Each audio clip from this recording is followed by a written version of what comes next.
എന്റെ പ്രിയമുള്ള സഹോദരങ്ങളെ, നമുക്ക് തഅലീം വേണം, വിനയം വേണം, ബഹുമാനം വേണം, ആദരവ് വേണം. അല്ലാഹു സുബ്ഹാനഹു തആല ബഹുമാനിച്ചതായ ആദരിച്ചതായ വ്യക്തികള്, സ്ഥലങ്ങള്, വസ്തുക്കള്, സമയങ്ങള് മുതലായവയെല്ലാം നാം ആദരിക്കുകയും ബഹുമാനിക്കുകയും വേണം. നമ്മുടെ ഈമാൻ ശരിയാവാനുള്ള നിബന്ധനകളിൽ പോലും പെട്ടതാണ് പ്രിയമുള്ളവരെ ഈ ആദരവ്, ബഹുമാനം എന്നുള്ളത്. അല്ലാഹു സുബ്ഹാനഹു തആല അവന്റെ പരിശുദ്ധമായ ഖുർആൻ സൂറത്തുൽ ഹജ്ജിലെ 32ാമത്തെ ആയത്തിൽ വളരെ വ്യക്തമായി തന്നെ പറയുന്നുണ്ട്, അല്ലാഹുവിന്റെ ദീനിന്റെ ശആഇറുകളെ ആദരിക്കൽ അത് ഖൽബുകളുടെ തഖ്വയാണ് എന്ന് അല്ലാഹു സുബ്ഹാനഹു വ തആല അവന്റെ പരിശുദ്ധമായ ഖുർആനിലൂടെ വളരെ വ്യക്തമായി പറയുമ്പോൾ, അല്ലാഹു സുബ്ഹാനഹു തആല ആദരിച്ചതായ പരിശുദ്ധമാക്കപ്പെട്ട ദീനുൽ ഇസ്ലാമിന്റെ ശആഇറുകൾ, പരിശുദ്ധമായ ദീനുൽ ഇസ്ലാമിന്റെ അടയാളങ്ങൾ ബഹുമാനിക്കൽ, ആദരിക്കൽ നമ്മുടെ ബാധ്യതയാണ് എന്നൊരു ഉത്തമ ബോധത്തിലേക്ക് നമ്മൾ എല്ലാവരും എത്തേണ്ടതുണ്ട്. സൃഷ്ടികളിൽ വെച്ചിട്ട് ഏറ്റവും ആദരിക്കപ്പെടേണ്ടത് അഷ്റഫുൽ ഖൽഖ് മുഹമ്മദ് മുസ്തഫ സല്ലല്ലാഹു അലൈഹി വസല്ലമ തങ്ങളെയാണ്.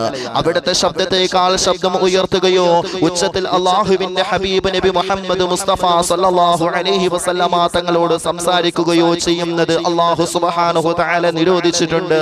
അമലുകൾ നിഷ്ഫലമാകാൻ അത് കാരണമാകും. വഫാത്തിന് ശേഷവും ഈ മര്യാദ അല്ലാഹുവിന്റെ പ്രവാചകൻ നബി മുഹമ്മദ് മുസ്തഫ സല്ലല്ലാഹു അലൈഹി വസല്ലമ തങ്ങളോട് പാലിക്കൽ നമുക്ക് നിർബന്ധമാണ്. ആദരിക്കപ്പെടേണ്ടവയിൽ ഏറ്റവും പ്രധാനപ്പെട്ടത് പരിശുദ്ധമായ ഖുർആനാണ്. ആ പരിശുദ്ധമായ ഖുർആൻ വുളൂ ഇല്ലാതെ തൊടുന്നത് പോലും ഹറാമാണ്.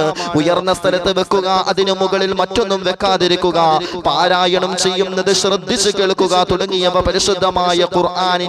പരിശുദ്ധമായ ഖുർആനിനെ വന്ദിക്കുന്ന രൂപങ്ങളിൽ പെട്ടതാണ്. പരിശുദ്ധമായ ഖുർആനിനെ ആദരിക്കുന്ന, ബഹുമാനിക്കുന്ന ആദരവുകളിൽ പെട്ടതാണ്. മലക്കുകള്, അമ്പിയാക്കള്, ഔലിയാക്കള്, ആലിമുകള്, സയ്യിദന്മാർ, പരിശുദ്ധമായ നാമങ്ങൾ, പരിശുദ്ധമായ ഗ്രന്ഥങ്ങൾ, പള്ളികൾ, പ്രത്യേക മാസങ്ങൾ, ദിവസങ്ങൾ, സ്ഥലങ്ങൾ തുടങ്ങിയവയെല്ലാം നാം ബഹുമാനിക്കുകയും ആദരിക്കുകയും വേണം. അതിലേറ്റവും മർമ്മപ്രധാനമായതാണ് നമ്മുടെ മാതാപിതാക്കൾ, ഉസ്താദുമാര്, മുതിർന്നവര്, ഇവരെ എല്ലാവരെയും നമ്മൾ ആദരിക്കുകയും ബഹുമാനിക്കുകയും വേണം. അവരെ കാണുമ്പോൾ നമ്മൾ സദാസമയവും എഴുന്നേറ്റ് നിൽക്കുകയും അവർക്ക് ഇരിക്കാനുള്ള സൗകര്യങ്ങൾ ചെയ്തു കൊടുക്കുകയും വേണം. ഇതെല്ലാം നമ്മുടെ ബാധ്യതകളിൽ പെട്ടതാണ്. അല്ലാഹു സുബ്ഹാനഹു തആല ഖബൂൽ ചെയ്ത് അനുഗ്രഹിക്കുമാറാകട്ടെ.